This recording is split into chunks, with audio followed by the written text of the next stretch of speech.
بس يا ماما. تعالي معايا بس. مش تقولي لي بس على فين؟ هنروح مشوار صغير ونيجي. طب مش هستأذن صفوت؟ اهو جايه اهو. استأذني يلا، اعملي لك كلمه يلا. وانت خيبانه كده مالكيش كلمه بيتك زي الستات. صفوت.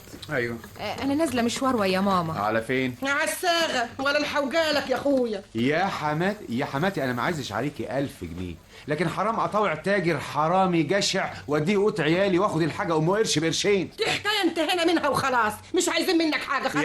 يا حماتي ارجوكي افهميني بس.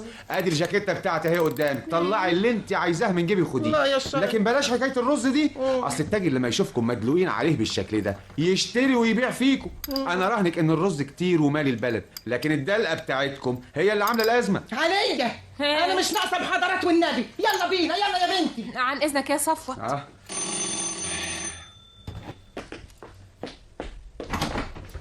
السلام عليكم. وعليكم السلام ورحمه الله وعليكم السلام يا سي كمال.